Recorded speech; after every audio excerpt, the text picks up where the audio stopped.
11 मार्च 2017 उत्तर प्रदेश विधानसभा चुनाव के नतीजे आए।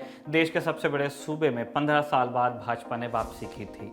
परिणाम आने के 8 दिन बाद यानी 19 मार्च 2017 को गोरखपुर से 5 बार के सांसद योगी आदित्यनाथ ने मुख्यमंत्री पद की शपथ ली। योगी मुख्यमंत्री के तौर पर 4.5 साल का कार्यकाल पूरा कर चुके हैं। 6 महीने बाद विधानसभा के चुनाव होने हैं और चुनाव से पहले आया है रिपोर्ट कार्ड।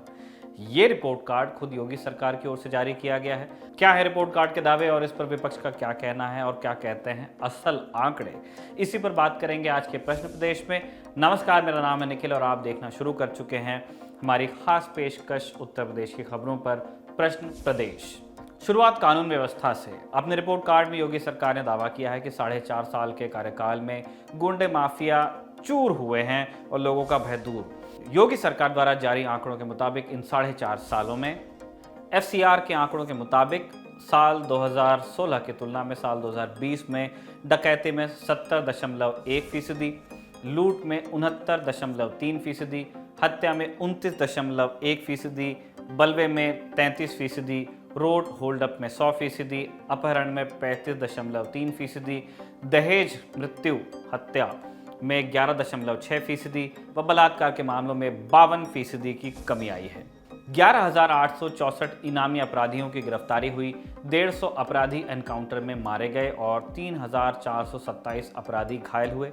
गैंगस्टर एक्ट में 44,759 की गिरफ्तारी हुई और 630 के खिलाफ रासुका की कार्रवाई हुई। माफियाओं द्वारा अवैध ढंग से अर्जित 1866 करोड़ से अधिक की संपत्ति जब्त या ध्वस्त की गई। सीए के विरोध में प्रदर्शन में सरकारी संपत्तियों को क्षति पहुंचाने वालों से वसूली की गई।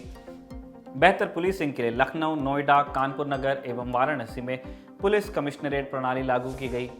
जबरन धर्म परिवर्तन पर रोक के लिए उत्तर प्रदेश विधि विरुद्ध धर्म संपरिवर्तन प्रतिषेध विधेयक की मंजूरी दी गई। ये तो हो गए सरकार के दिए आंकड़े। अब एक और आंकड़े पर नजर डालते हैं या और आंकड़ों पर नजर डालते हैं। नेशनल क्राइम रिकॉर्ड ब्यूरो यानी एनसीआरबी के आंकड़े। एनसीआरबी के आंकड़ों के मुताबिक साल 2016 में कुल 2,82,171 मामले उत्तर प्रदेश में आईपीसी के अंतर्गत दर्ज किए गए थे। साल 2017 में इनकी संख्या बढ़कर 3,10,084 तक पहुंच गई। इसी तरह 2018 में 3,42,355 मामले, 2019 में 3,53,131 मामले और 2020 में 3,55,110 मामले आईपीसी के अंतर्गत दर्ज हुए। यानी कि अगर कुल आपराधिक मामलों की बात करें तो 2016 की तुलना में 2020 में 72,939 ज्यादा मामले दर्ज हुए, ऐसा एनसीआरबी का डाटा कहता है। हालांकि एनसीआरबी का डाटा यह भी बताता है कि 2016 के मुकाबले 2020 में बलात्कार, हत्या और चोरी जैसे अपराधों में कमी भी आई है। एनसीआरबी के आंकड़ों के मुताबिक साल 2016 में 4,889 हत्या के मामले दर्ज किए गए, जबकि 2020 में संख्या घटकर 3,779 पर आ गई। इसी तरह साल 2016 में बलात्कार के कुल 4,816 मामले दर्ज किए गए थे, जबकि 2020 में संख्या घटकर 2,769 पर आ गई। चोरी के मामलों की बात करें तो 2016 में 56,550 मामले दर्ज हुए थे, जबकि 2020 में संख्या घटकर 33,250 पर आ गई। ये तो हो गई आंकड़ों की बात। आंकड़ों से इतर बीते 4.5 सालों के दौरान ऐसी कई छोटी बड़ी घटनाएं हुई जिन्होंने सरकार के दावों पर प्रश्न चिन्ह लगाए, चाहे वो उन्नाव का मामला हो या फिर हाथरस का, कानपुर का बिकरू कांड हो या महोबा कांड। इन सब मामलों में पुलिस की भूमिका पर सवाल उठे, सरकार पर सवाल उठे। विपक्षियों ने कहा कि यूपी में जंगल राज है। इस तरह के कुछ प्रमुख मामलों पर नजर डालते हैं। योगी आदित्यनाथ के सीएम बनने के 3 महीने बाद ही जून 2017 में उन्नाव में एक रेप का मामला सामने आता है। आरोप लगा बीजेपी के ही विधायक कुलदीप सिंह सेंगर पर। सरकार पर विधायक को बचाने के आरोप लगने लगे। रेप पीड़िता के पिता की पुलिस थाने में ही मौत हो गई। रेप पीड़िता जब सुनवाई के लिए कोर्ट जा रही थी तब उसकी कार ट्रक से टकरा गई। इसमें भी 2 लोगों की मौत हुई। आरोप लगे कि पीड़िता को चुप कराने के लिए उसे मारने की कोशिश हुई। सरकार की बहुत फजीयत होने के बाद मामले को सीबीआई को ट्रांसफर किया गया। बीजेपी का विधायक दोषी पाया गया आखिर और उसे उम्र कैद की सजा हुई। हाथरस में दलित लड़की की हत्या और रेप के मामले में भी योगी सरकार खूब घिरी। पुलिस की भूमिका पर यहां भी सवाल उठते हैं। कई दिन तक परिवार के पास मीडिया को जाने ही नहीं दिया गया। परिजनों के बिना शव को जला दिया गया। एक बार फिर सरकार पर मामले को दबाने के आरोप लगे। महिलाओं के खिलाफ हुए अपराधों से इतर पुलिस पर भी अपराधियों ने हमले किए। दिसंबर 2018 में बुलंदशहर के चिंगरावटी गांव में हिंसा हुई। कथित तौर पर गोकची की घटना के बाद कुछ स्थानीय लोगों ने चिंगरावटी पुलिस चौकी पर हमला बोल दिया था। इस हिंसा में स्याना थाने के पुलिस इंस्पेक्टर सुबोध कुमार सिंह मारे गए। फिर कानपुर के बिकरू गांव में पुलिस पर बहुत बड़ा हमला हुआ। विकास दुबे नाम के गैंगस्टर को पकड़ने गई टीम पर हमला हो गया, जिसमें 8 पुलिस वाले मार दिए गए। कुछ पुलिस वाले पर गैंगस्टर से मिलीभगत के आरोप भी लगे हुए थे। घटना के कुछ दिन बाद विकास दुबे का ही इनकाउंटर कर दिया गया। पुलिस की रंगदारी वसूलने का मामला भी आया। महोबा का मामला था। यहाँ व्यापारी इंद्रकांत त्रिपाठी की हत्या कर दी गई। अपनी मौत से पहले वीडियो बनाकर व्यापारी ने एसपी मणिलाल पाटीदार को इसके लिए जिम्मेदार ठहराया। हत्या के बाद एसपी को सस्पेंड कर दिया गया। हत्या का केस दर्ज किया गया और अब एसपी साहब ही फरार चल रहे हैं। उत्तर प्रदेश पुलिस के एनकाउंटर्स पर भी खूब विवाद हुए। विपक्षी दलों ने इस पर सरकार को खूब घेरा। AIMIM प्रमुख असदुद्दीन ओवैसी ने जहां एनकाउंटर्स में मुस्लिमों को मारने का आरोप लगाया, तो सपा और कांग्रेस ने ब्राह्मणों को। इस तरह के आरोप अवैध इमारतों के खिलाफ चलाए गए अभियान में भी लगे। कहीं नक्शे के नाम पर और कहीं अवैध जमीन होने के नाम पर मकानों दुकानों को ढहाया गया और जिनके खिलाफ इस तरह की कार्रवाई हुई उनमें से कुछ बड़े नाम भी हैं, जैसे मुख्तार अंसारी, अतीक अहमद शरीखे बाहुबली नेता, सुंदर भाटी, अनिल दुजाना, बदन सिंह बद्दो जैसे गैंगस्टर। हालांकि इस तरह की कार्रवाई पर भी सवाल उठते रहे हैं। कहा गया है कि योगी सरकार सिर्फ उन बाहुबलियों या अपराधियों पर ही कार्रवाई करती है जो विपक्षी पार्टियों से जुड़े रहे हैं। अखिलेश यादव ने कहा कि इस तरह चिन्हित कर कार्रवाई करना सही नहीं है। इस तरीके से तो अगर अगली बार दूसरी पार्टी की सरकार आएगी तो इस सरकार से जुड़े लोगों की संपत्ति तोड़ी जाएगी। अखिलेश ने बीजेपी को अपना चुनाव चिन्ह बुलडोजर रख लेने की बात भी कही। ये सबसे बड़ी उपलब्धि सरकार की है कि इनका पास बुलडोजर है। बुलडोजर में स्टीयरिंग होता है। अभी बुलडोजर इधर चल रहा है, स्टीयरिंग घूम जाएगा तो बुलडोजर किधर चलेगा। और मैंने कई मौके पर कहा और फिर कहता हूं इस बार, ये जो मुख्यमंत्री आवास पीछे बना हुआ है इसका भी नक्शा पास नहीं है। और बहुत सारी जगह पर लंबी सूची LDA पर भी होगी और सब जगह होगी। मैं अपने गरीबों को, जो अयोध्या फैजाबाद के गरीब हैं जिनका घर छीन लिया गया, रात में बुलडोजर चला दिया, तस्वीरें वीडियो सबने देखा है। सरकार मनमानी कर रही है। सरकार कानून को नहीं मान रही। जो मर्यादाएं होती हैं राजनीति में उसकी परवाह नहीं कर रही। हम इन गरीबों को भरोसा दिलाते हैं कि जब कभी भी समाजवादी सरकार बनेगी और आने वाले समय में आपके सहयोग से, आपकी मदद से और गरीबों, किसान, नौजवान बनाने जा रहे हैं, आपका सम्मान भी वापस होगा और आपके घर जो तोड़े गए हैं वो वही के वही घर बना करके समाजवादी सरकार देने का काम करेगी। इस पर बीजेपी की ओर से भी जवाब आया। अखिलेश यादव जी का दर्द है। बहुत बड़े बड़े भूमाफिया सपा के नेता के रूप में जैसा वो चाहते तो ऐसा करते। सरकारी जमीन, गैर सरकारी जमीन, किसी की व्यक्तिगत जमीनों पे बड़ी बड़ी इमारतें खड़ी कर लिए थे। अगर उसमें बुलडोजर चल रहा है और उनको लग रहा है कि समाजवादी पार्टी के कार्यालय पर बुलडोजर चल रहा है या समाजवादी पार्टी पर बुलडोजर चल रहा है और वो भाजपा को सलाह देने लगे कि अपना चुनाव निशान आप बुलडोजर रख लो, तो मैं स्पष्ट कहना चाहता हूं भाजपा का चुनाव निशान तो बुलडोजर नहीं है, कमल का फूल है जिसमें लक्ष्मी जी रहती हैं और उनके आधार पर विकास होता है। लेकिन श्री अखिलेश यादव जी चूंकि वह अपराधियों, माफियाओं और इस तरह के लोगों की पार्टी के रूप में जाने जाते हैं, वो अपने चुनाव निशान को साइकिल बदल करके AK-47 राइफल रखे। अब बात सड़कों की। यूपी में मायावती के कार्यकाल में बना यमुना एक्सप्रेसवे हो या फिर अखिलेश के कार्यकाल में बना आगरा लखनऊ एक्सप्रेसवे, सबने इसे अपनी उपलब्धियों की लिस्ट में टॉप पर रखा। अब यूपी सरकार का दावा है कि उसके 4.5 साल के कार्यकाल में योगी शासन के अंतर्गत 1322 किलोमीटर लंबे ऐसे 5 एक्सप्रेसवे बन रहे हैं। रिपोर्ट कार्ड के मुताबिक 341 किलोमीटर लंबे पूर्वांचल एक्सप्रेसवे का निर्माण पूरा हो रहा है। 297 किलोमीटर लंबा बुंदेलखंड एक्सप्रेसवे का निर्माण कार्य प्रगति पर चल रहा है। 594 किलोमीटर लंबे गंगा एक्सप्रेसवे के लिए भूमि अधिग्रहण हो गया है। 91 किलोमीटर लंबे गोरखपुर लिंक एक्सप्रेसवे का कार्य भी प्रगति पर है। एक्सप्रेसवे के अलावा योगी सरकार अपने 4.5 साल के कार्यकाल में 15,286 किलोमीटर नई सड़कें व 925 छोटे बड़े पुलों के निर्माण का दावा भी करती है। साथ ही आगरा व कानपुर समेत 10 महानगरों में मेट्रो रेल परियोजना शुरू करने का दावा भी करती है। सरकार के इन दावों पर विपक्ष का दावा भी आता है। समाजवादी पार्टी लगातार ये आरोप लगाती रही है कि योगी आदित्यनाथ उनके कार्यकाल में शुरू किए गए परियोजनाओं का फीता काटकर श्रेय लेते रहे हैं। देखिए, भाजपा की ये सरकार जुमलों की सरकार है अभी ये पूर्वांचल एक्सप्रेसवे के बारे में कह रहे थे। हमने 2016 में अक्टूबर में उसका बजट उन्मुक्त करा था और 4.5-5 साल में ये उसे बना नहीं पाए। आज भी वो अभी चालू नहीं हुआ, उसमें गड्ढे पहले से पड़ रहे हैं, दरारें पहले से पड़ रही हैं। यही हाल गंगा एक्सप्रेसवे का है, यही हाल बुंदेलखंड एक्सप्रेसवे का है। क्या वो धरातल पे है? माननीय मुख्यमंत्री जी कहते हैं कि 69% काम बुंदेलखंड पे हुआ है और अभी गंगा एक्सप्रेसवे की तो जमीनी अधिग्रहण चल रही है। तो इनकी झूठ की सरकार है, ये जुमले देते रहेंगे और झूठ बोलते रहेंगे। सपा के इन दावों पर भाजपा का जवाब भी आया है, वो भी हम आपको सुनाते हैं। भारतीय जनता पार्टी की सरकार बनने के बाद भारतीय जनता पार्टी ने जिस तरह से उत्तर प्रदेश का चतुर्दिक विकास करने का काम किया है, समाजवादी पार्टी से बौखला गई है। समाजवादी पार्टी के विकास के पैरामीटर्स केवल मैनपुरी, कन्नौज, इटावा और कुछ जिलों तक ही सीमित थे, रामपुर तक सीमित थे।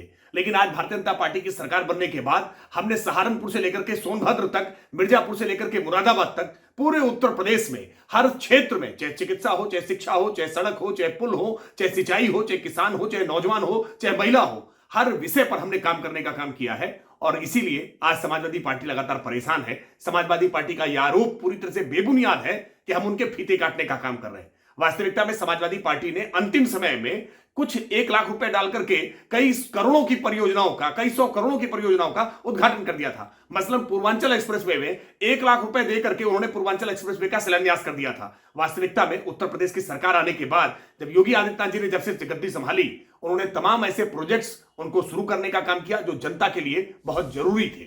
सड़क के बाद अब बात रोजगार की। 2017 के विधानसभा चुनाव में उत्तर प्रदेश के भर्ती आयोगों में भ्रष्टाचार एक बड़ा मुद्दा था और इसमें कोई दो राय नहीं कि युवाओं के गुस्से ने अखिलेश यादव की विदाई और भाजपा की जीत में एक भूमिका निभाई। यही वजह है कि योगी सरकार अपने कार्यकाल में हुई भर्तियों को पारदर्शी और समयबद्ध बताने में कोई कसर नहीं छोड़ती है। लेकिन पिछले 4.5 साल में कई भर्तियों में धांधली और लेट लतीफी की खबरें इन दावों पर सवाल भी खड़ा करती हैं। कुछ उदाहरण इन्हें देखने के लिए हम आपके सामने पेश कर रहे हैं। 2019 में यूपीपीएससी की LT ग्रेड परीक्षा 2018 का पेपर लीक हो गया था।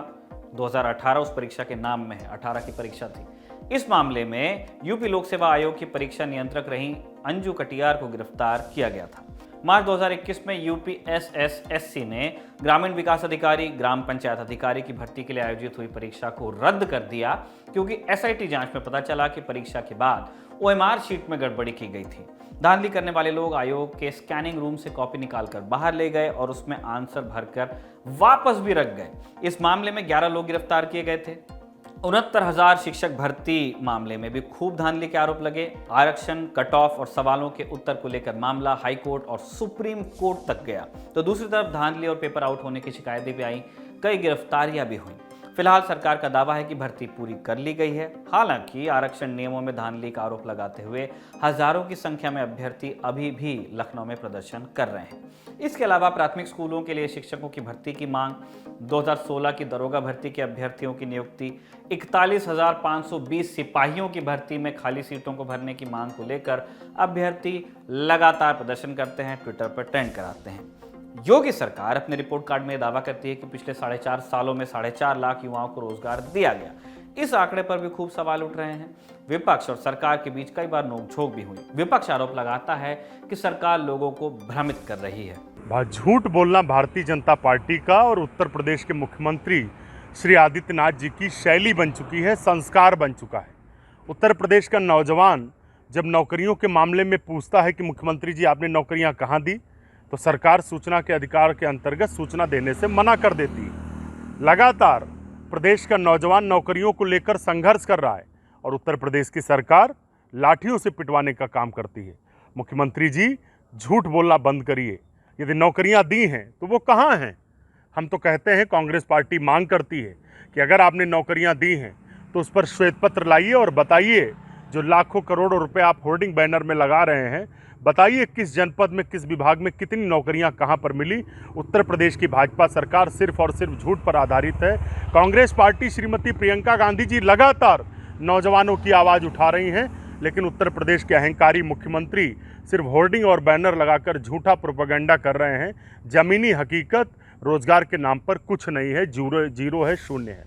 वहीं दूसरी तरफ भाजपा पिछली सरकारों पर नौकरियों में पक्षपात और भ्रष्टाचार करने का आरोप वापस लगाती है। उत्तर प्रदेश में पिछली सरकारों के समय में किस प्रकार से घोटाले होते थे, भर्तियों में भ्रष्टाचार होता था, जाति के आधार पर, रिश्वत के आधार पर क्षेत्र विशेष के लोगों को केवल रोजगार मिलता था। लेकिन आज उत्तर प्रदेश में भारतीय जनता पार्टी की सरकार आने के बाद हमने 4.5 लाख से अधिक सरकारी नौकरियां अलग अलग विभागों में देने का काम किया है। पुलिस विभाग में 1,37,000 हमने भर्तियां करने का काम किया हो, या हमने 1.25 लाख भर्तियां आज बेसिक शिक्षा में करने का काम किया हो। हर विभाग में हमने भर्ती करने का काम किया है और सभी भर्तियां पारदर्शी तरीके से हुई है, बिना भ्रष्टाचार के हुई है, बिना सिफारिश के हुई है। लेकिन कांग्रेस पार्टी को यह दिखाई नहीं पड़ रही।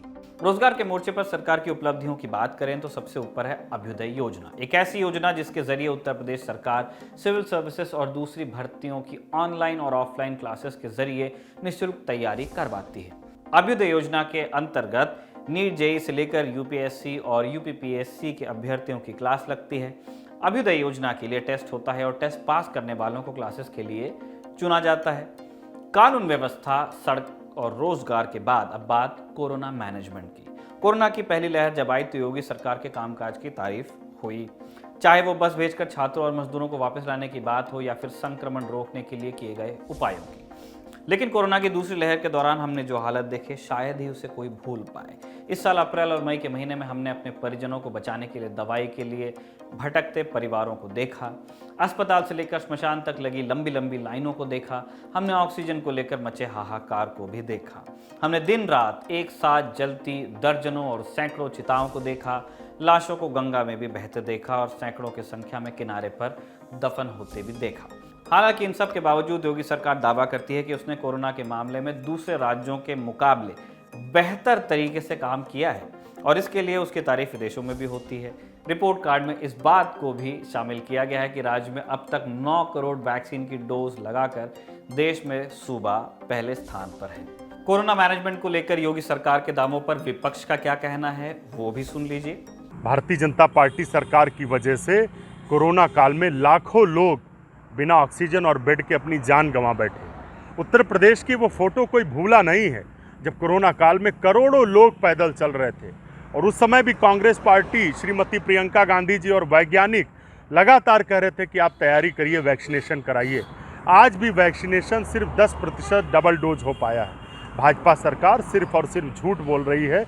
उत्तर प्रदेश का कोई भी ऐसा व्यक्ति नहीं है जिसने कोरोना महामारी में अपने नज़दीकी को न खोया हो और सरकार झूठ बोल रही कि बिना ऑक्सीजन के मौत नहीं हुई।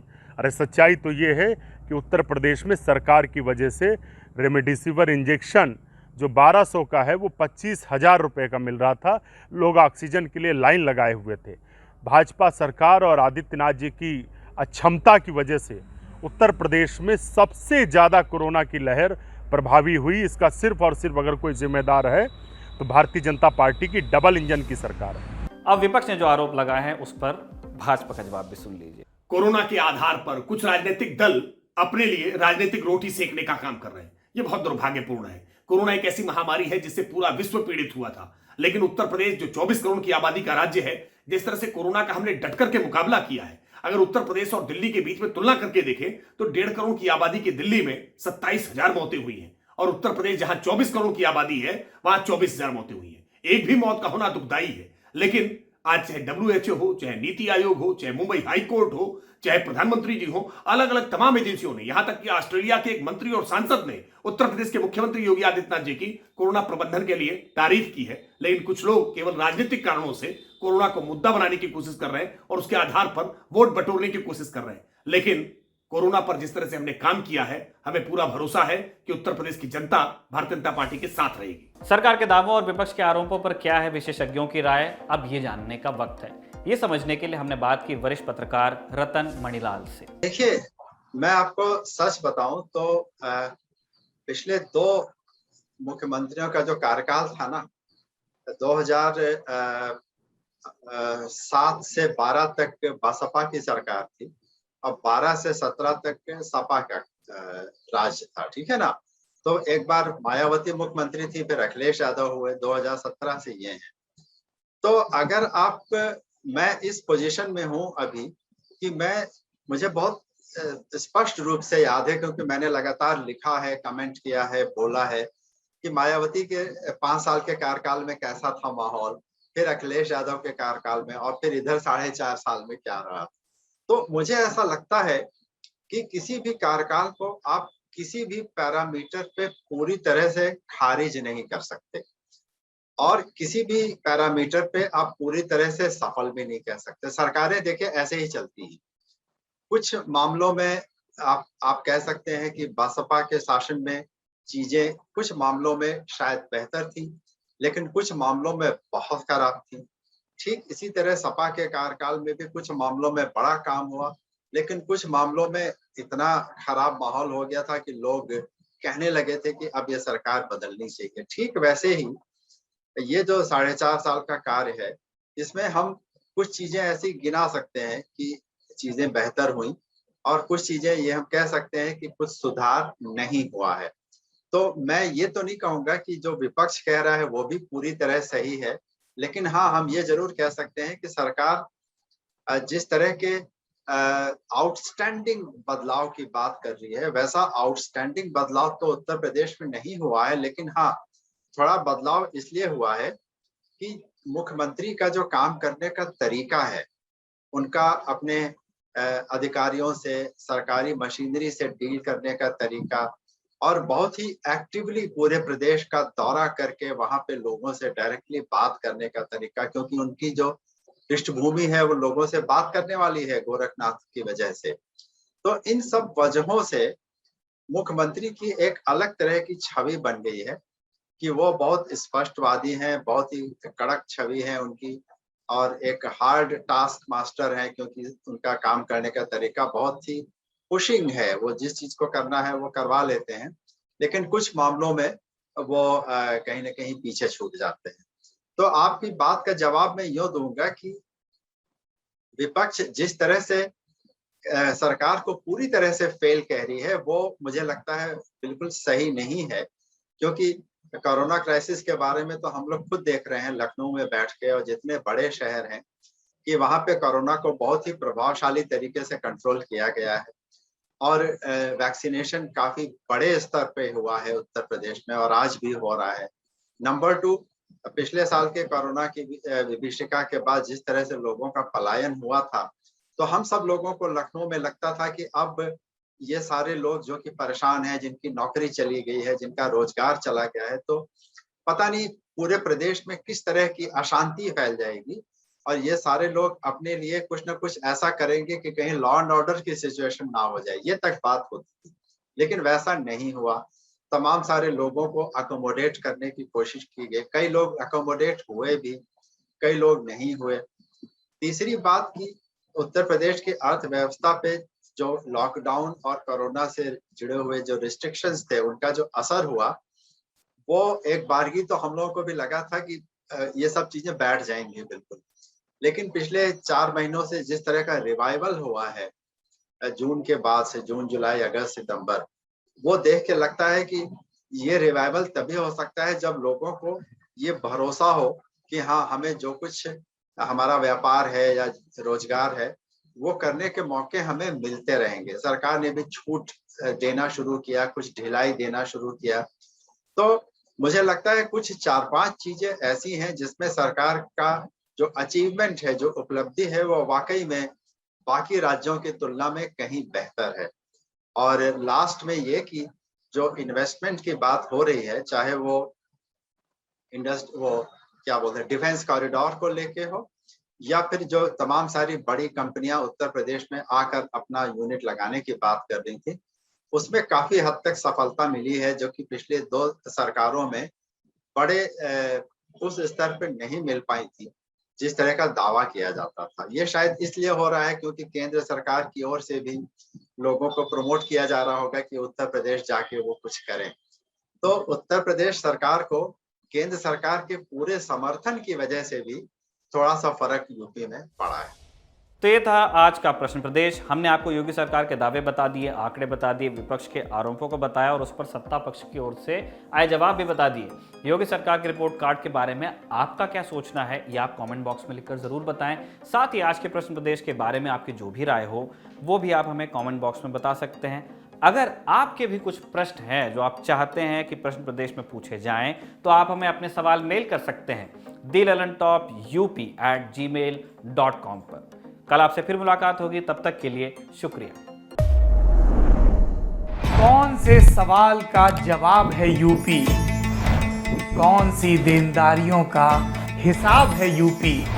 बवाल कमाल या फिर संख्या का भोकाल है यूपी?